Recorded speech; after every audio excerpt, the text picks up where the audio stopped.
sobre América Latina, el sentido más profundo que tiene su disquisición filosófica y política en lo que se refiere a la búsqueda de un pensamiento creativo y a la vez propositivo sobre las problemáticas que nos aquejan.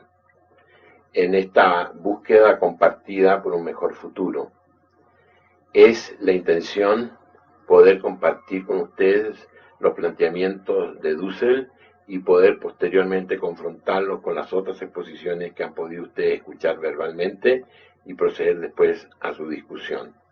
De lo que se trata es de comenzar a mostrar un nuevo rostro de los pensadores de América Latina que siguen su trabajo, siguen sus construcciones conceptuales en la esperanza de poder encontrar un mejor futuro.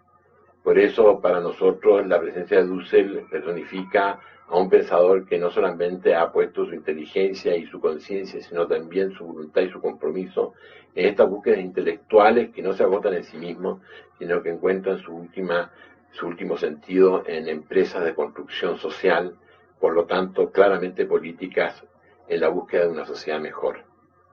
Como IPECAL, quiero dejar ante ustedes nuestro agradecimiento y reconocimiento al profesor Dussel y le agradezco su colaboración a este evento que el IPECAL está impulsando conjuntamente con diversas instancias de la Universidad Nacional Autónoma.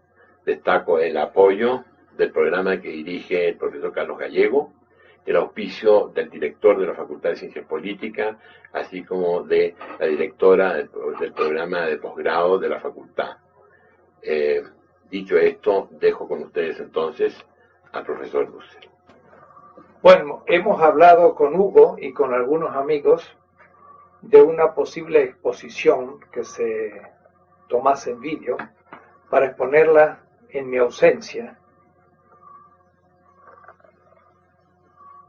¿Cómo es que una generación comenzó a producir conocimiento nuevo, nuevas categorías en América Latina? Yo creo que eso surge realmente de un compromiso, primero. En estos días estaba leyendo yo un autor neoconfuciano del siglo XVI. Se llamaba Wang Yang-min. Debo decir que Mao, en un trabajo sobre la praxis, cita muchas veces a Lenin, pero en realidad no está pensando en Lenin, está pensando en Wang Yang-min, que es un gran neoconfuciano chino, en el cual Mao realmente se inspira y saca muchos de sus conceptos. Wang Yang-min habla de que no es posible la teoría sino a partir de la experiencia. No dice, como decíamos nosotros, de la praxis, en un sentido un poco solipsista dentro de la teoría de la conciencia, en que yo tomo conciencia de hacer una acción práctica y de ahí después puedo hacer teoría. No, Wang Yang-min está pensando en la experiencia, por ejemplo, de decir qué es un campesino. Y saber lo que es un campesino para él, que justamente descubre esta idea cuando el emperador chino, porque este era un gran político y al mismo tiempo gran militar y gran filósofo, ha caído mal al emperador y lo manda en el exilio. Y él entonces está trabajando con campesinos muy simples y muy agobiados. Y entonces él dice, ¿qué significa poder comprender lo que es un campesino? Y para poder saber lo que es un campesino hay que vivir con ellos, hay que comer con ellos, hay que sufrir con ellos. Esa es la experiencia de donde parte la teoría. No es una praxis ni siquiera política de militancia, sino que es algo previo. Este es el concepto que también tiene justamente Mao, de donde surge la teoría. Entonces, al fin de los 60, la conmoción de los 68, en América Latina golpea de otra manera que en Berkeley o que en París, que en Europa o Estados Unidos, porque es una crisis posterior a la Segunda Guerra Mundial y entre nosotros en un mundo periférico y pobre. Yo en ese tiempo estaba en Argentina, hubo un gran movimiento estudiantil, pero no solo, se tomó una ciudad que se llamó Córdoba, Se la tomó con el sindicalismo más comprometido de Tosco, que por último después fue asesinado por los militares, y de Ongaro, que también fue después expulsado del país. Era el sindicalismo más fuerte. Juntos los estudiantes tomaron una ciudad, Córdoba, y eso se llama el cordobazo. Fue de una enorme politización en cuanto a compromisos con el pueblo, porque era un pueblo que dentro del populismo del sur podía ser peronista, pero el ser peronista es lo accidental. Lo importante es que se levantaban contra una dictadura militar. Entonces hubo una efervescencia popular muy grande, unas grandes luchas, la gente iba presa, me tocó estarlo, y entonces de ahí, cuando uno daba clases en la universidad, los estudiantes justamente preguntaban, y bueno, ¿dónde está lo político en lo que estás enseñando?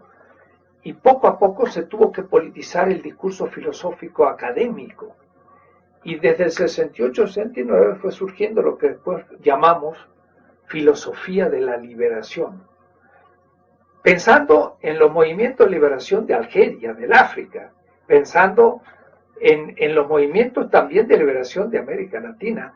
Es interesante que el Frente Sandinista se llamó Frente Sandinista de Liberación Nacional, y el zapatismo se llama de Liberación Nacional. Esa palabra es fuerte, y cuando hablamos de filosofía de liberación, estamos hablando no de una emancipación ambigua, ni siquiera la primera emancipación de Iturbide, sino de algo que toca lo material, lo físico, lo real, el sufrimiento de un pueblo. Y por eso, filosofía de liberación significa algo muy especial.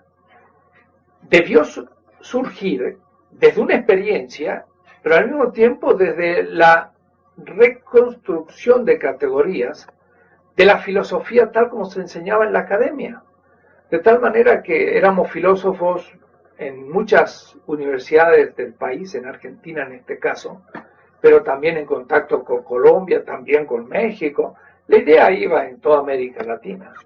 Pero uno estudiaba a los grandes filósofos del momento, Kant, Hegel, Heidegger y muchos otros, Marcuse justamente, que surge en el contexto del 68, escribe aquella obra extraordinaria en San Diego, casi en México, El hombre unidimensional, una crítica frontal a la unidimensionalidad del hombre norteamericano. Franz Fanon, Los condenados de la tierra, que de la experiencia africana árabe, de Algeria y de la liberación nacional contra Francia en la época de Charles de Gaulle, pues plantea categorías muy importantes que el propio filósofo Sartre toma, y de ahí entonces surge un pensamiento crítico también en Europa y en Estados Unidos. Pero entre nosotros, ¿cómo hacer creación de nuevas categorías desde nuestra situación latinoamericana? Y yo creo que justamente fue en el año 69-70 que a partir de la ontología, más bien hegeliana, heideggeriana, por la lectura de Memmi, de Fanon, de nuestros grandes autores, Marcuse, pues nos dimos cuenta que lo cual supone la teoría crítica de Frankfurt, que también se leyó al fin de los 60, descubrimos que más allá de la totalidad había, o mejor dicho, esa totalidad del sistema estaba politizada y era opresora. Fue gracias a la lectura de un judío francés llamado Emmanuel Levinas, que ha muerto hace unos 6 años, que descubrimos la categoría exterioridad. Yo siempre en mi librito, Filosofía de la Liberación, que escribí cuando llegué a México al comienzo del exilio, en el año 76, lo escribí de un plumazo en pocos meses. Esta obrita ha sido traducido como a 7 lenguas, se llama Filosofía de la Liberación. Ahí yo explico, ya más académicamente, con mucha precisión, cómo Levinas plantea el tema de exterioridad desde el pensamiento de una totalidad opresora. Debo decir que también voy a entregarles un CD en donde está toda mi obra, se la voy a entregar a Hugo Semmelmann, de tal manera que el que quiera puede inscribirse en una lista y espero que paguen simplemente lo que cuesta el CD como gastos. Por supuesto, quemarla va a ser gratis. Y ahí van a tener entre unas 50 obras, pues la filosofía de liberación, y ahí van a poder entonces leer en el segundo capítulo el tema 2.4, que es la exterioridad. Para mí fue fundamental, filosóficamente hablando, la categoría de totalidad y la de exterioridad para poder empezar a hacer lo que Marx dice acerca de la economía política. Marx dice que lo que se trata y lo que él hace es una crítica de todo el sistema de las categorías de la economía política burguesa. Como filósofo yo diría, de lo que se trata es una crítica de todo el sistema de las categorías de la filosofía burguesa. Y hacer una crítica de todas las categorías es justamente también descubrir aquellas que faltan. Y cuando uno a una cadena genética, ahora hablamos del genoma, le ponemos un nuevo elemento, cambia todo. Parece que el ser humano, de los primates, pues tenemos ni un 1% de diferencia en la cadena, o es decir, unas categorías más, diríamos así. Y de pronto se diferencia pues el mono del hombre. O es decir, algunas pocas categorías a veces pueden hacer cambiar el sentido completo de un marco categorial. Y ahí surge nuevo conocimiento. Porque esa nueva categoría en una cadena de categorías comienza a redefinir todas las demás y de pronto uno empieza a tener un nuevo marco categorial. Puede decir una nueva filosofía, una nueva antropología, una nueva política, una nueva sociología, una nueva también economía del desarrollo, que fue la gran teoría de la dependencia, que no fue bien definida desde un punto de vista estrictamente marxista, que fue mal criticada y que es totalmente vigente en este momento la teoría de la dependencia, porque es la única que explica lo que pasa en el proceso de la globalización. Es decir, descubrimos una nueva categoría que redefinía todas, y esa fue la de exterioridad. Para ejemplificarla muy fácil, esa categoría cognitiva hermenéutica que permite empezar a hacer ciencia, investigación, todo de otra manera, es algo como lo siguiente. Bueno, Marx mismo lo dice en El Capital. En el capítulo sobre el trabajo, de pronto está explicando lo que es la empresa. Y de pronto dice, en el medio del ruido de la fábrica se levanta un obrero. Y le dice al patrón o al empresario, tú. Puede decir que, habiendo sido un puro obrero en medio de la función, sale como alguien, como un sujeto singular, y enfrenta al empresario no como empresario, sino como otro sujeto personal. Y le dice, tú, que tienes un corazón que se cree compasivo, porque es miembro de una asociación protectora de animales, no se te mueve el corazón por lo que yo sufro. Esa relación entre un sujeto y otro sujeto fuera de la función de la empresa está indicando un poco el sentido de la categoría de Levinas sobre la exterioridad. Todos nosotros somos miembros de campos donde cumplimos funciones. Uno es un padre, el otro es madre, el otro es hijo, en la familia. Uno es vecino en el barrio. Uno es empresario, es obrero en la fábrica capitalista que produce plusvalor.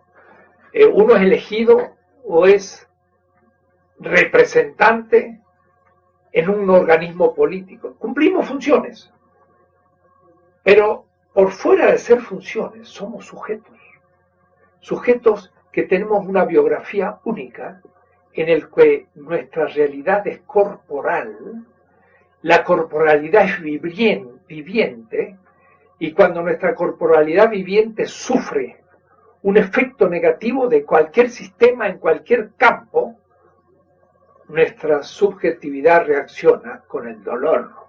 Uno sufre. Y ese sufrimiento es del sujeto singular. Ese se levanta de pronto en la fábrica y dice, yo sufro aquí y esta fábrica es injusta, me está explotando. Ese grito no es funcional.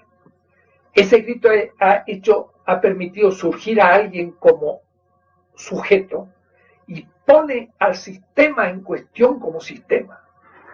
Eso es lo que este autor judío, Levinas, que es origen de Lituania, que estudió en Francia, que tuvo 5 años en un campo de concentración alemán, y en medio del campo aún, fue pensando este tema. Y entonces él propone, en un libro extraordinario, que se llama Totalidad Infinito, ensayo sobre la exterioridad, esa exterioridad de alguien tratado en un campo de concentración como un cuerpo que se lo mata y de cuya grasa se hace jabones, como aconteció en los campos de concentración.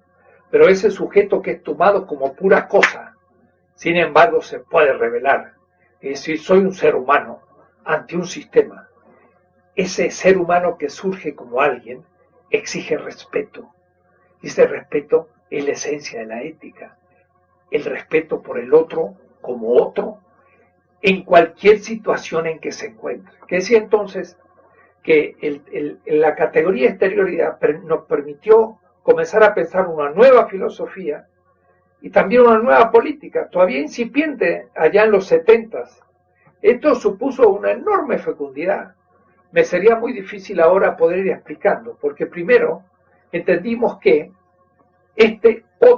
que el sistema está situado siempre entre los explotados por una parte, clase explotado, sexo explotado, y ya en los 70 se habló del problema del feminismo, el hijo o la cultura popular explotada en una pedagógica de dominación, y bueno, muchos temas que fueron surgiendo, pero entre ellos también descubrirnos como periferia, pues si quizás haya sido el primer movimiento filosófico que crea el marco categorial desde un mundo que en 1970, decir que había un centro, una periferia, que había ya un proceso en donde el centro, Estados Unidos, Europa, Japón, dominaba una periferia, América Latina, el África Bantú, la India, el sudeste asiático, la China, el mundo árabe, era ya pensar globalmente, o decir que en los 70 estábamos pensando en la globalidad desde abajo y nos preguntábamos, ¿es posible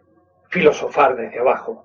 Y eso es lo que se propone Salazar Bondi en un libro que se llama ¿Es posible la filosofía desde nuestra América?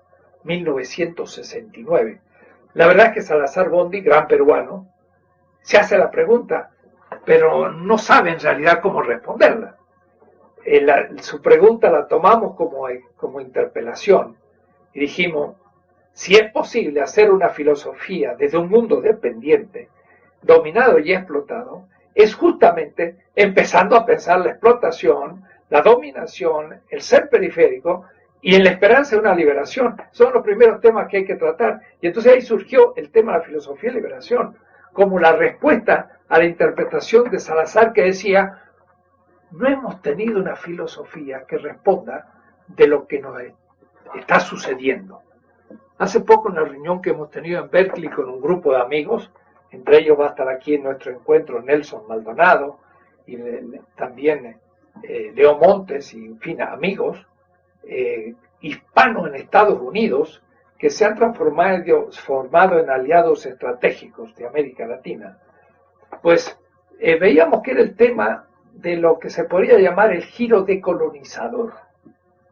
Es decir, en la filosofía, pero también las ciencias sociales, por supuesto, la política, la ciencia política, la antropología, todas las ciencias sociales, la economía, tiene que producir un giro decolonizador, es decir, advertirse como colonia y no querer seguir siéndolo. El primero que hizo eso fue la sociología económica de la dependencia. Fue la primera que se preguntó por qué somos países pobres y realmente explotados. Y bueno, aunque al principio muy ambiguamente la CEPAL y con movimientos burgueses también en Brasil, sin embargo, un buen grupo de pensadores marxistas pensaron que la teoría de la dependencia era el fruto de un trabajo teórico a partir de la experiencia de la miseria que empezamos a vivir desde la época colonial hace 5 siglos.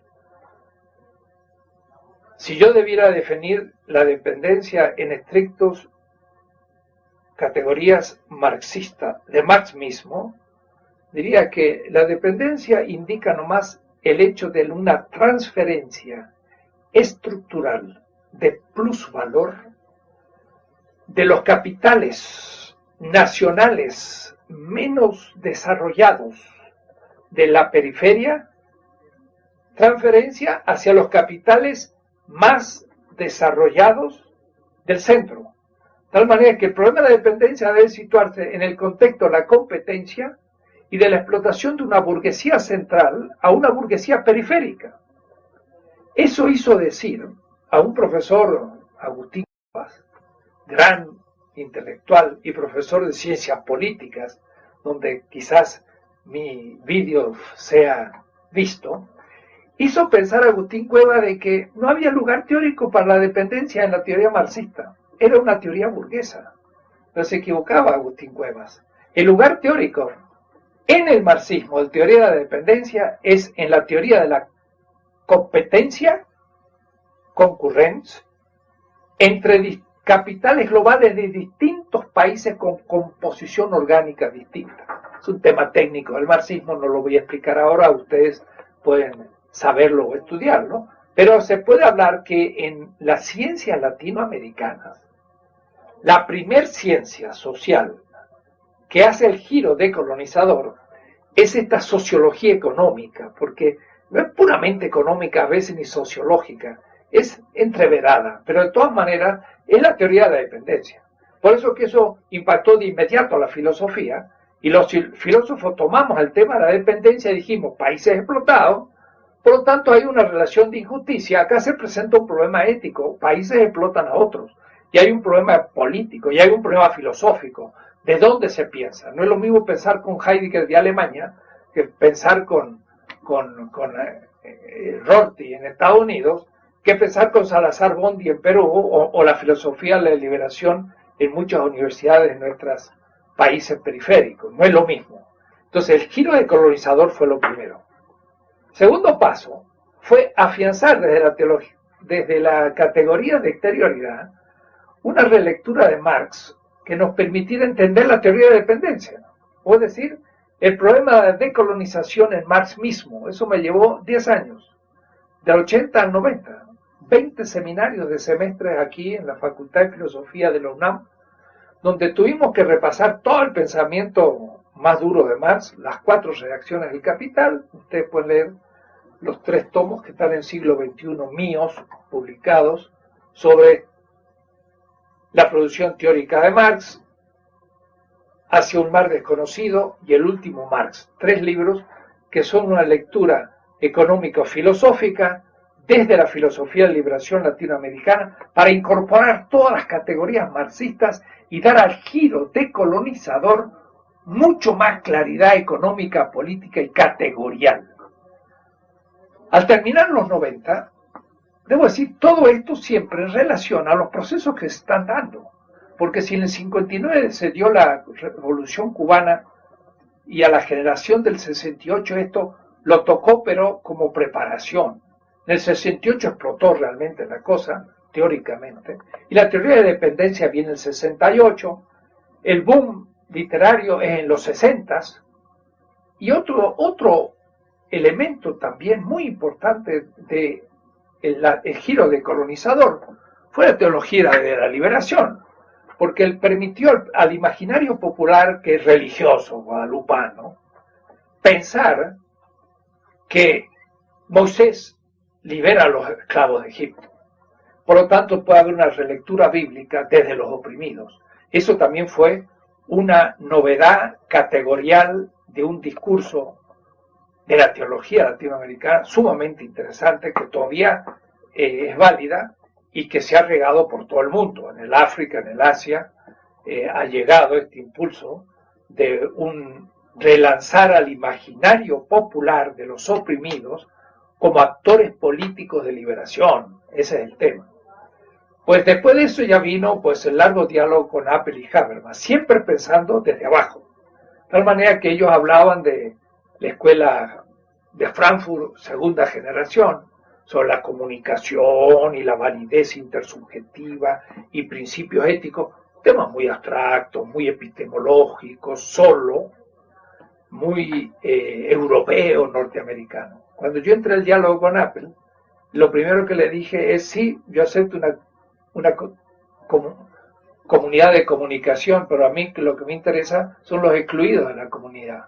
Y lo que le propuse justamente, miren qué interesante, en 1989, cuando yo tuve mi diálogo con Apple, primero resumo su posición en 20 páginas y luego pongo un intermezzo antes de poner mi posición. Y miren, 1989, 5 años antes del 94, yo tomé un texto inédito que Carlos Lankendorf me había dado de la gramática torojolabal de Chiapas. Y yo tomé esa gramática y mostré cómo había un pueblo que hablaba en un nosotros ergativo, donde todos son sujetos, hasta los seres de la naturaleza. La luna, el sol y los árboles y las rocas son sujetos con los que se discute y habla el maya de Chiapas. Entonces, interesante, parecería profético. En el año 89 yo tomé a Chiapas para criticar a Apple y Habermas.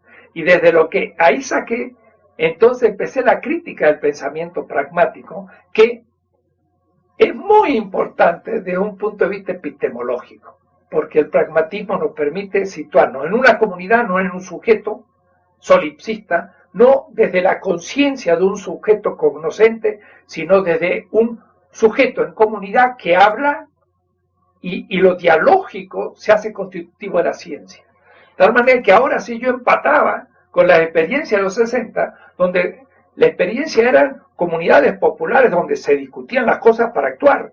Y se sigue haciendo eso en el sandinismo, en el zapatismo, en todas partes.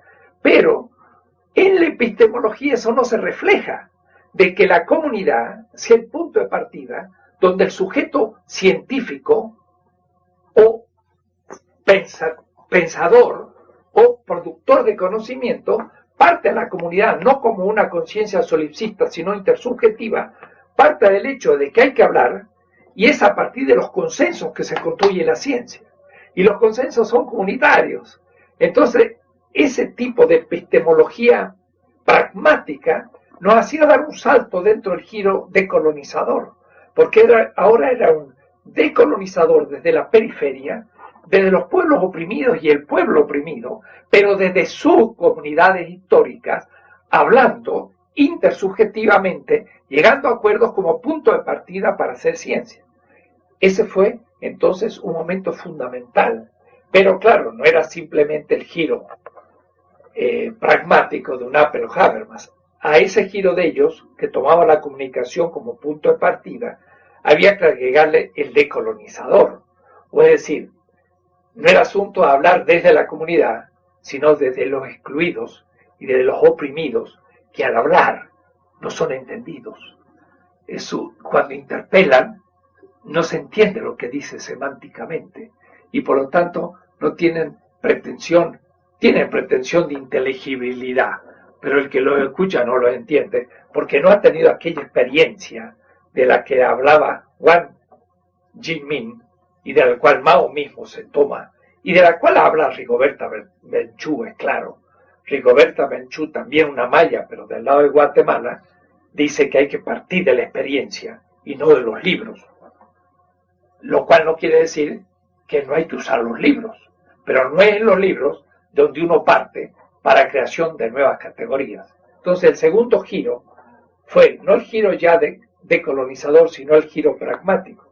Pero dentro del giro pragmático, un giro pragmático desde la periferia mundial y algo más, desde los movimientos que ahora de pronto, desde el 2000, empiezan a reunirse en el foro de Porto Alegre. De tal manera que los grandes movimientos que nos han inspirado para la creación de categorías han sido, al origen, la Revolución Cubana, después la sandinista, la zapatista, pero ahora en el contexto del Foro Social Mundial, porque en el Foro Social Mundial, ahora sí, se encuentran millares de movimientos populares de todos los rincones de América Latina, pero también del África, donde vamos a hacer el próximo encuentro mundial en el 2007, del Asia, donde hubo 130.000 personas en Mumbai con M, en la India, que fue un gran entusiasmo, donde los europeos hacen foros sociales. O es decir,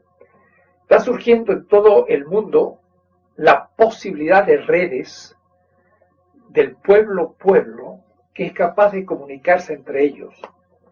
¿Qué teoría va a expresar esa experiencia que ya no es ni mexicana, ni solo latinoamericana, sino mundial? Ese es el reto actual de un segundo paso que yo estoy dando, porque de la filosofía de liberación, el capítulo ahora más, que diría yo, exigente y el que no puede dejar de plantearse es la política. Porque es hoy las decisiones políticas mundiales los que van a impedir el suicidio colectivo de la humanidad, no solo desde el punto de vista ecológico, sino ligado a ello, porque los dos tienen que ver con el capitalismo, un suicidio colectivo de la humanidad donde va a matar la mayoría de la gente en la Tierra.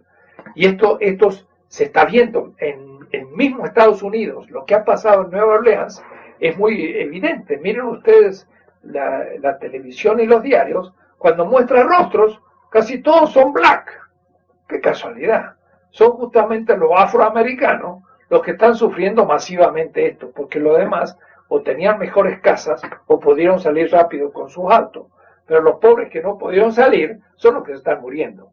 O es decir, que en todas partes el que se muere es el pobre.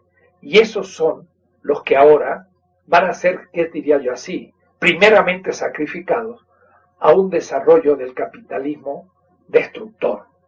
Las grandes medidas a tomar en el mundo y en cada país, y en México en particular, son políticas.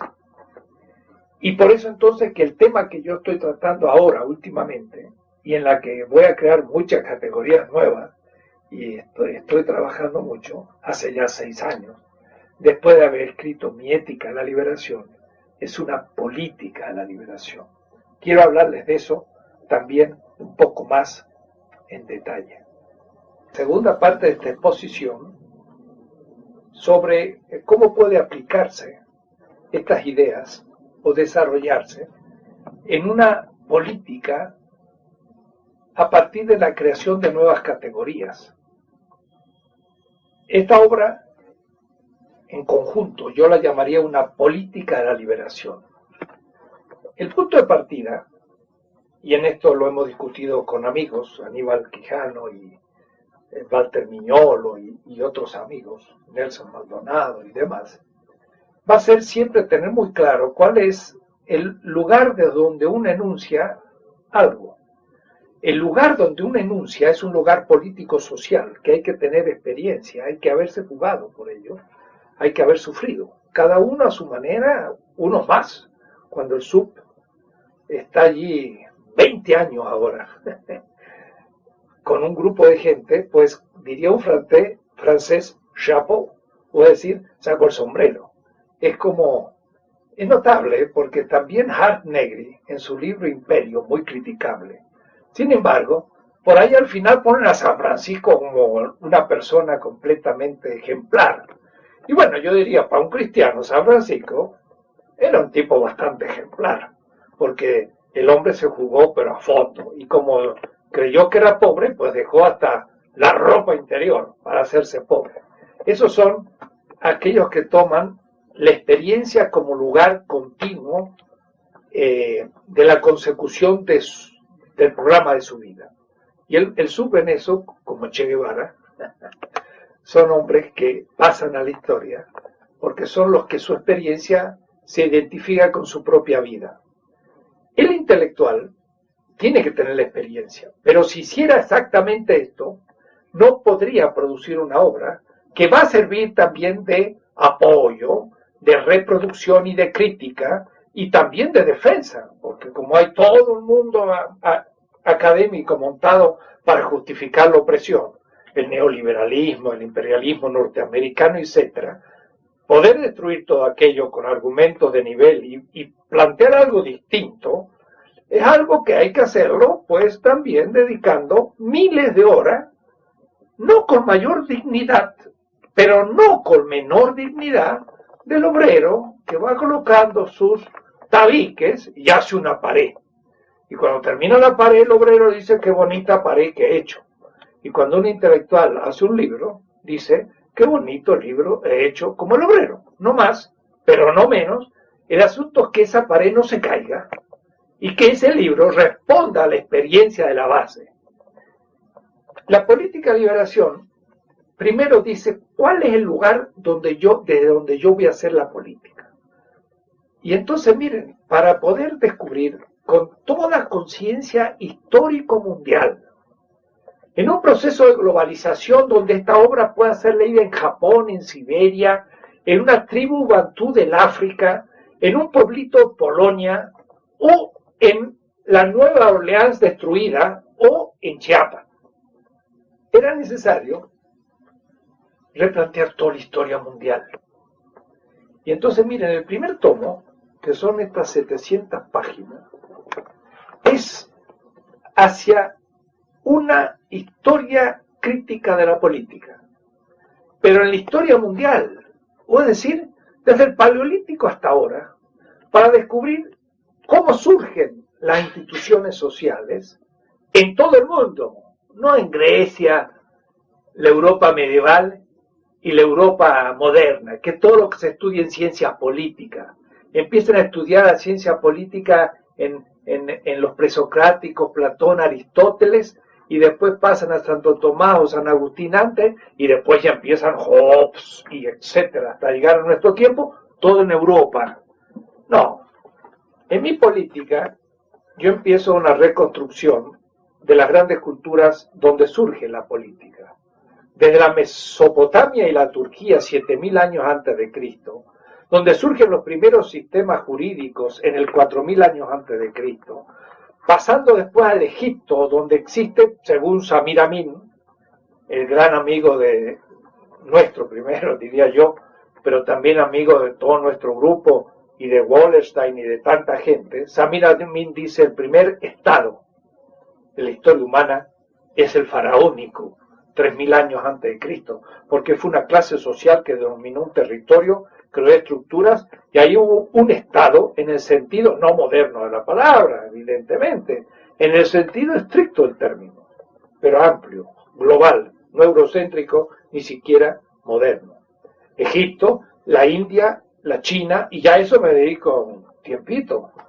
Y luego de ahí paso a Amerindia y trabajo cómo está organizada políticamente los hermosos textos últimos de Florescano y de tantos de nuestros grandes autores, el Imperio Azteca, cómo estaba constituido todas las confederaciones mayas y el Imperio Inca.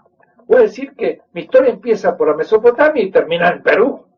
Eso ya es una ruptura a la historia actual y ya me voy acercando, porque yo lo voy a hacer desde ese México azteco-maya o inca latinoamericano. La segunda etapa de la historia de la política es cuando surgen nuevos sistemas histórico-políticos a partir del caballo y del hierro, que permite una gran comunicación y al mismo tiempo una organización de dominación y de esclavismo. Y entonces vemos cómo surgen los grandes primeros imperios, pero en este caso, los primeros es el persa, el imperio persa. Y el imperio persa después va a impactar por el mundo anterior, indoeuropeo, y va a impactar no el imperio persa directo, sino por los habitantes de lo que se va a llamar en el futuro la ruta de la seda a la China, que va a ser su gran imperio 2 siglos antes de Cristo, y también después a los imperios o estados de la India, y luego recién de eso yo por primera vez trabajo Grecia y el mundo helenístico, sobre todo el helenístico de Constantino, para llegar al mundo romano. Y al hacer esto, entonces termino lo que yo llamaría toda la gran etapa del hierro y del caballo de los grandes imperios esclavistas. Como ustedes ven, lo griego es un punto entre una cosa muy compleja, igual que lo romano. La tercera gran etapa de esta historia de la política, debo decir que en la segunda nos tocó América Latina, porque ahí están los mayas y los aztecas, todavía sin nacer en algunos casos, creando sus organizaciones previas, pero claro que en esta etapa pues el influjo de la cultura asiático-africana pues llegará por algunos polinésicos a nuestras costas, pero podríamos decir que esta segunda etapa no considero realmente América Latina. La tercera etapa va a ser lo que llamaría yo la rebelión de los esclavos. En el mundo semita, sobre todo a partir del judaísmo y el cristianismo, va a haber una cristianización, entre comillas, pero eso no es lo importante. Lo interesante es el cambio de la concepción política de lo que aconteció en el imperio helenístico, en el imperio romano, pero después el surgimiento del Islam, que ahora lo vemos todos los días en los diarios, pero del cual tenemos una crasa ignorancia.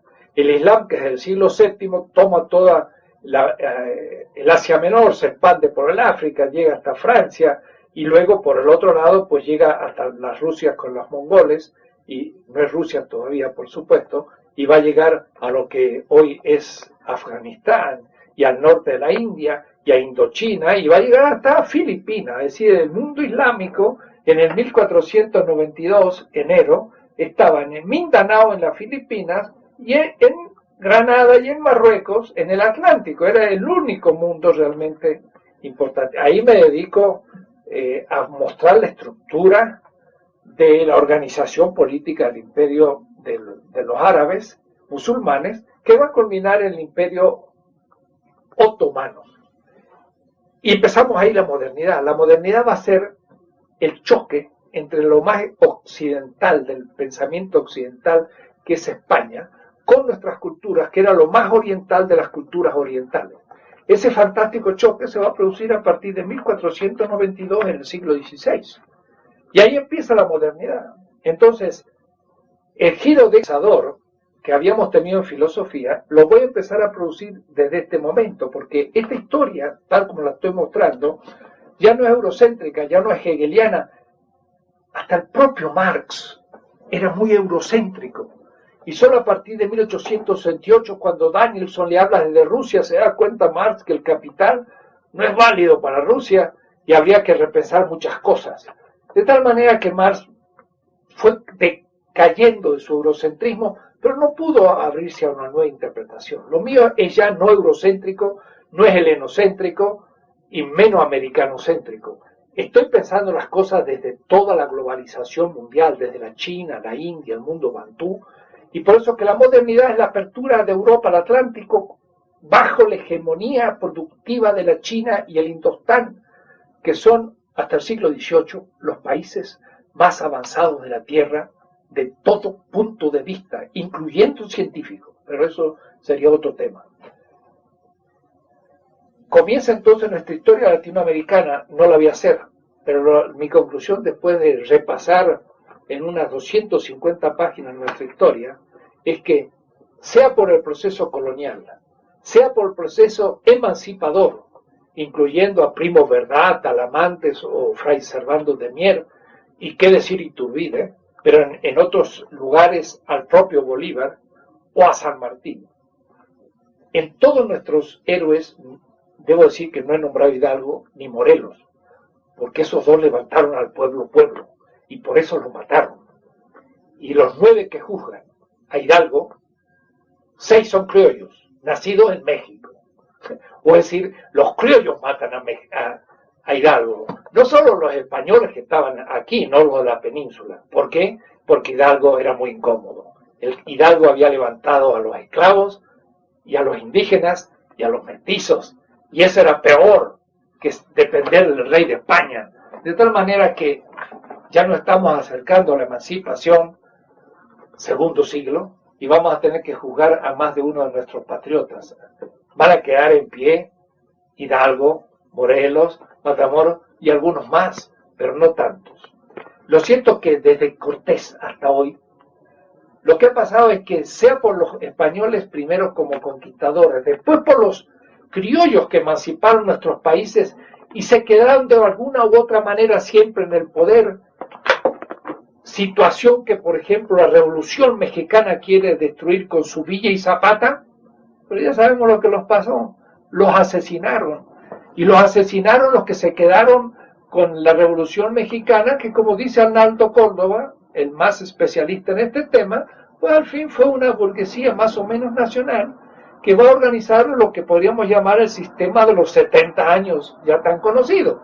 Pues en todo este periodo, el pueblo de los pobres, de los marginados, de los explotados, los indígenas, los esclavos, los mestizos, los españoles empobrecidos, la mujer en general y muchos otros sectores sociales, nunca van a tener representación política. De tal manera que después de las 700 páginas, lo que me queda a mí claro que el lugar para hacer la filosofía política, pero como producción de nuevos conocimientos con nuevas categorías, el lugar ese es desde estos movimientos populares que se expresan en el Foro de Porto Alegre, que significa el Frente Zapatista en México, pero también los Sin Tierra en Brasil y los piqueteros en Argentina, y cientos de movimientos que ni siquiera tienen ninguna publicidad, pero que están ahí luchando en la base.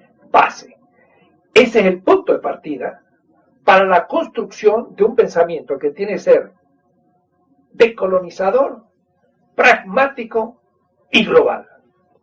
Y entonces pasamos a la parte propiamente que yo llamaría arquitectónica de una política de liberación. Yo tengo escrito el primero de esos tomos, que debía llamar Política de Liberación, la ontología política. Tengo que escribir el segundo. La hipótesis de trabajo parte justamente de lo que he dicho. En política, por lo general, pongamos Carl Schmitt, el concepto de lo político es la lógica del amigo-enemigo, o el concepto de lo político es la idea de hegemonía en la clave. Y podríamos ir repasando tantos teóricos, Zizek y Badiou y Rancière, los franceses, o Agamben, el italiano, por nombrar los más actuales, 2005, en filosofía política. Pero en general, ninguno de ellos toma como el punto de partida. Y debería decir que la excepción es el libro que acaba de aparecer en el Fondo de Cultura Económico de Laclau, que habla de la razón populista, que es un primer libro interesante con el cual sería bueno discutir. Pero el punto de partida es esos movimientos sociales, que son sociales. Y como son sociales, todavía no son políticos como tal. Entonces, un tema a clarificar, pero importante, es qué es lo social, qué es la sociedad política, qué es la sociedad civil y política. Pero para llegar a eso hay que llegar a un concepto de lo político, decía recién. El concepto esencial de todo lo político es el tema del poder. Pero en la modernidad, y muchas veces en la izquierda, incluyendo desde Lenin hasta Holloway, se piensa que poder es dominación. Y si el poder es dominación, entonces yo no lo voy a ejercer porque me ensucio. Y si yo soy un movimiento popular que me voy a meter en política, si el poder es dominación, yo no puedo entrar, como dice Max Weber. Max Weber dice el poder es una dominación legítima ante obedientes. Si es dominación, no puede ser legítima. Ya hay una contradicción. Pero si es una dominación que tiene apariencia de legitimidad, es lógico que sean antiobedientes. Pero justamente los zapatistas dicen, hay unos que mandan, mandando. Y los que mandan, mandando, antiobedientes. Esta es la definición de Max Weber de la política. Mientras que si yo mando, pero mando obedeciendo, ¿a quién obedezco? Ahí entonces viene el tema. El poder debe primero definirse desde la comunidad política y el pueblo. Y entonces ahí ya empiezo a construir categorías. Pero tengo ahora que pensar cómo hacer la política de un piquetero, de un sin tierra, que también fue en su tiempo el burgués cuando era revolucionario en el siglo XVI, o cuando el señor feudal era revolucionario ante el Imperio Romano. Es decir, una clase puede ser revolucionaria en etapa y transformarse en la próxima y acontece la dominadora. El poder es, lo voy a decir muy rápido, el poder es el ejercicio que un pueblo hace, primero, de su voluntad de vivir. puede decir, somos seres vivientes, corporalidad viviente, comemos, bebemos, tenemos ropa, casa, cultura y hasta arte y hasta también contemplación religiosa, porque también la religión de un pueblo hay que tomarla con respeto, mientras que no le puede dar algo mejor que ello. Por lo tanto, también la religión entra como contenido vital del ser humano. Hay una voluntad, querer vivir, ese querer vivir es la voluntad. Pero si cada uno quiere para su lado, pues no pueden hacer nada. No hay unidad. Por eso que Spinoza, en un texto que nomás que sigo en esto, Spinoza dice, las voluntades han de unirse. Y la unidad no es un contrato, como pensaba Hobbes o los contractualistas, es un acuerdo. Y ese acuerdo muchas veces es histórico, dado implícito, pero sin el acuerdo no hay unidad de voluntades. Y si no hay voluntad, no hay poder, no se puede hacer nada. Pero además también un tercer componente son lo que llamaría yo el nivel de la factibilidad. Son necesarios instrumentos técnicos.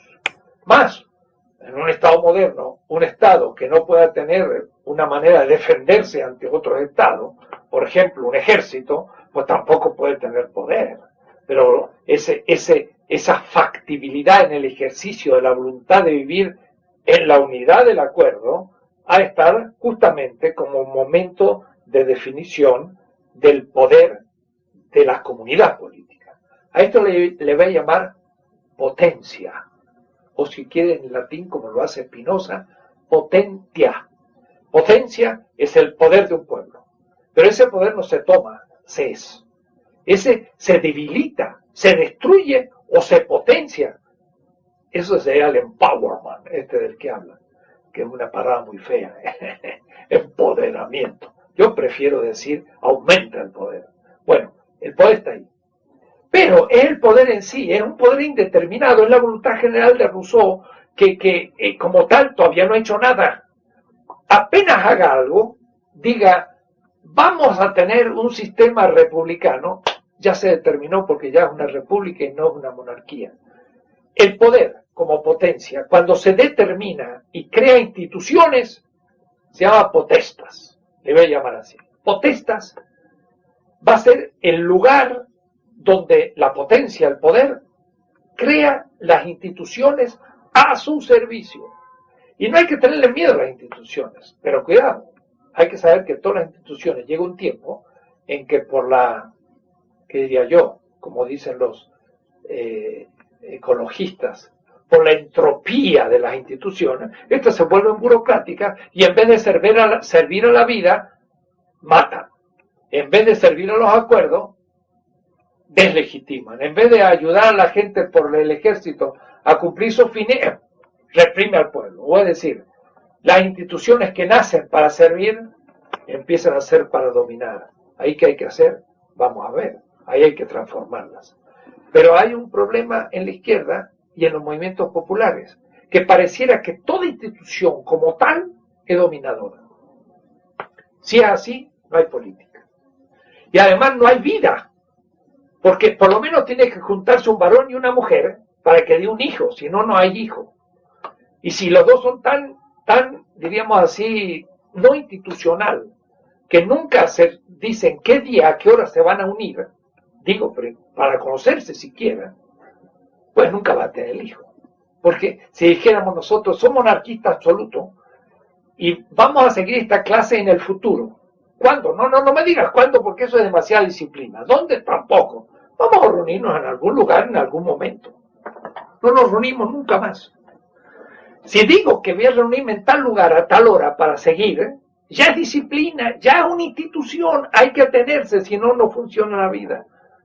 Ni siquiera podríamos estar cazando liebres, ni recolectando raíces, porque eso supone también disciplina de los cazadores y recolectores, que es sumamente complicada.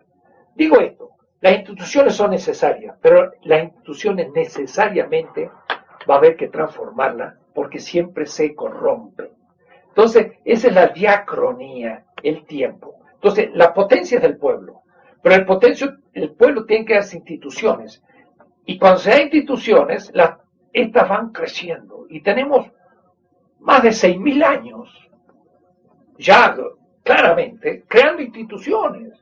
Si se reúne un grupo sabatista y dice, bueno, vamos a votar para saber un poco la opinión, quizás no sepan que en el 3500 antes de Cristo, en Sidón y en Ciro, en Fenicia, la plutocracia de esas ciudades comerciantes inventaron el sufragio para poder decidir las decisiones políticas. Y esto no eran los griegos, eran los fenicios, del cual los griegos tomaron todo. La palabra democracia viene del Egipto y casi todas las palabras griegas como justicia viene duku del acadio y por lo tanto la Mesopotamia. Los griegos y romanos pues no son nadie inventores como piensan la historia y la filosofía de la política, sino que tomaron lo que los egipcios y los fenicios y todos ya habían inventado 3000 años antes de que los griegos empezaran. De tal manera que nadie puede inventar la pólvora, pero sí podemos mejorarla o usarla para cosas útiles, que es muy distinto. Entonces, las instituciones existen. Miren, el tema sería larguísimo, porque de aquí empiezan, pues, decenas y decenas de categorías que hay que empezar a desarrollar. Pero esto se haría demasiado largo y sería todo un curso, y no es el caso. Pero lo que quiero indicar, que la política debe partir de darle al pueblo, a los movimientos sociales, feministas, ecologistas, pero a la clase obrera de siempre, y la clase campesina de siempre, y los pueblos originarios que fueron dejados fuera desde la época de la conquista de la realidad política de un país, y los movimientos de la tercera edad que estamos descubriendo, los viejos se vuelven revolucionarios, y los niños que descubren que tienen derechos, y una cantidad de gente que son todos esos movimientos sociales que hemos dejado fuera. Esos movimientos son el sujeto mismo de lo que construye el poder, y el poder como potencia que viene de abajo. Los demás son las instituciones, entonces habrá que después describir cómo funcionan esas instituciones, y después entonces lo esencial de la política de liberación va a ser cómo se deconstruyen esas instituciones y se crean nuevas instituciones. Y ahí vienen las alternativas para la creación de nuevas instituciones. Y en ese punto es donde la liberación se hace un momento central. Aquí cortamos. O es decir, creación de nuevo conocimiento en política significa hacer lo que Marx se propuso. Se trata de criticar todo el sistema de las categorías de la filosofía política burguesa, que es prácticamente la que existe. Claro, hay también una filosofía política de izquierda, marxista, pero sabemos que Marx trabajó la economía y de política hizo geniales artículos interpretativos de coyunturas precisas, 18 numerios, pero no hizo un tomo como El Capital, en donde hubiese dicho qué es la política y cómo funciona. Eso nos toca a nosotros y de alguna manera analógica y principial es lo que yo quiero hacer la política. Pero por eso que en cierta manera habría que también desarmar el sistema de las categorías de la filosofía política del estalinismo o del socialismo real, porque empezando de una palabra como dictadura del proletariado que fue dicha, pues al centralismo democrático, son categorías irracionales, no se las puede aceptar. Claro, cuando más la dice en un sentido muy preciso, del cual entonces, sin embargo, él no entendió hasta qué punto podían ser mal interpretadas en el futuro. Pero de lo que se trata es desarrollar todo el mundo categorial a partir de nuestra experiencia de los nuevos movimientos sociales en la América Latina y en el mundo. Porque en la India está pasando esto también en el África, donde el sistema de ciudadanos singulares, como también entre los mayas, no tiene ningún sentido. Si la unidad política es una comunidad o una etnia, lo que hay que hacer es un gran senado de los representantes de las etnias y el ciudadano singular no digo individual, puede poner su voto, pero eso en el África tendrá que crecer todavía, porque por ahora tienen un sano, y yo diría bello, y muy respetable sentido comunitario de la existencia. ¿Para qué quiero yo un individuo singular en una sociedad como la africana? Que sí que habría que entender que ahí hay que pensar una política distinta. No, en la que estoy elaborando, el africano tiene perfecta capacidad, porque como el poder lo tiene la etnia y la alianza entre las etnias, ese es el poder como potencia, y ellos tienen que decidir qué sistema tienen que hacer, y no imitar el liberalismo europeo, que no vale para nada entre ellos, y tampoco entre nosotros. De lo que se trata no es de recauchutar el liberalismo para hacerlo más democrático. Hay que partir de otras bases completamente distintas de un punto de vista categorial. Tenemos que partir de otra política, y por eso que yo hablo de una política de liberación que supone un enorme reto de producción de nuevas categorías, porque ni poder, ni soberanía, ni legitimidad, ni Estado, ni ninguna categoría de esas que me enseñan en Europa, no solamente por los clásicos, que ya están estudiados a medias, porque nos faltan los grandes clásicos nuestros, como Bartolomé Las Casas, que nunca se estudian y que fueron el siglo XVI donde empieza la política moderna. Pero un Hobbes, un Locke, un Hume, todo esto hay que releerlos, pero no hay que releerlos simplemente desde preguntas hechas desde el lugar europeo. Si yo me pregunto a Locke desde el lugar latinoamericano oprimido, desde el indio, le pregunto a Locke, ¿qué dice usted del indio? En el segundo tratado del gobierno, que es muy conocido, todos los estudiantes empiezan a leerlo, algunos me dirán nada. ¿Cómo que nada? Locke, en ese tratado, que es la fundación del liberalismo, justifica la conquista de América y justifica la opresión del indio de una manera muy racional. Dice, los indios no trabajan las tierras, las dejan vacas. De tal manera que nadie utiliza la tierra, es utilizar muy poca tierra. Y Dios nos ha mandado trabajar la tierra, claro, el Dios de Locke. Y además la civilización de Locke exige que hay que trabajar la tierra. Entonces, tomar las tierras sobrantes que no utilizan los indios, que son nómades y no agricultores, para Locke justifica la ocupación de América. Qué notable, nadie me había hablado que Locke justificaba la conquista. Luego, ¿qué dijo de los esclavos? Locke, nada, ¿cómo? Todo un capítulo sobre la esclavitud, donde habla del despotismo, de la necesidad de hacer una guerra en el África, como los africanos hacen una guerra injusta. Miren los pobres campesinos bantúes que estaban ahí trabajando su tierra y que los cazaban y los vendían. Los pobres estos han hecho una guerra injusta para Locke. Como han hecho una guerra injusta, yo al hacer una guerra justa los puedo tomar como botín. Y justifica la esclavitud el señor Locke en ese tratadito del segundo tratado sobre el gobierno. No solo eso, dicen, pero esos esclavos tenían bienes, pero no se les puede robar sus bienes porque son propiedad de ellos. Pero la guerra justa que yo hago para cazar esclavos me ha producido muchos gastos. Y como hay gastos, yo tengo ahora que tener una retribución de los gastos y entonces me apropio de los bienes de los esclavos. Es como si el señor Bush ahora le pidiera al Irak que le entregue todo el petróleo en pago de los gastos de la guerra que Estados Unidos ha hecho en Irak, porque esa guerra es justa, porque liquidó a un tirano. Y entonces el pensamiento de Bush es el mismo que el Ginés de Sepúlveda, que en el siglo XVI justificó la conquista de América y que en el siglo XVII justificó con Locke la conquista de América y la esclavitud. ¿Se dan cuenta lo que es leer un texto de otro lugar? Yo puedo leer los clásicos y leer cosas que nadie leyó y entender cosas nuevas. ¿Qué dijo Hegel sobre la colonia?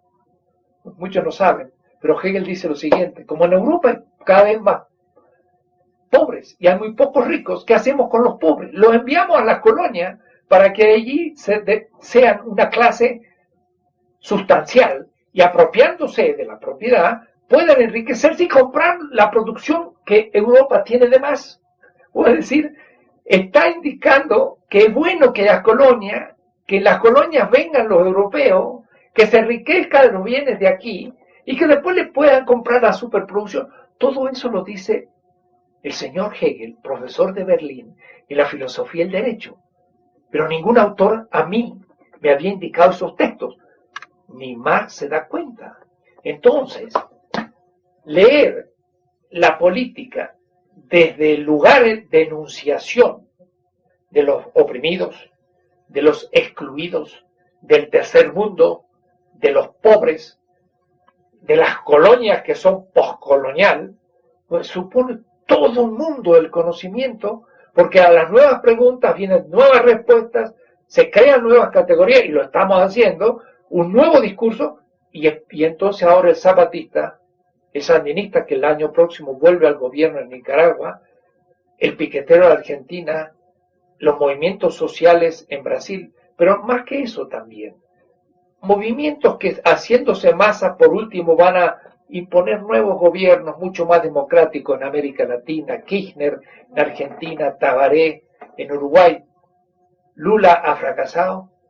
Bueno, Lula no ha igualado a un proyecto que el pueblo le exige. Primero, es un obrero. Segundo, es un partido de izquierda que tiene un proyecto que ahora le exige hacer más que lo que ha hecho. Ha fracasado con respecto a un proyecto que le impuso el pueblo. Hemos avanzado. Antes no teníamos un obrero presidente, no teníamos un partido de izquierda, y no teníamos un partido de izquierda que había traicionado los principios que el pueblo le está imponiendo. Algo hemos avanzado. Y el ejemplo de Lula es muy bueno, porque ahora en el México se dice no hay que repetir el error de Lula. Quiere decir que ya aprendimos mucho del Brasil, también se aprenden de los errores. Se está creando nuevo conocimiento desde un nuevo lugar epistémico. He querido darle dos ideas de este tema, pero lo haremos más largo cuando ya aparezca mi obra y podamos discutir en ciencias políticas pues esa producción que ha surgido aquí en la propia UNAM, en la UAM, en este distrito federal que tiene muchos aspectos negativos, pero muchos también positivos. Gracias.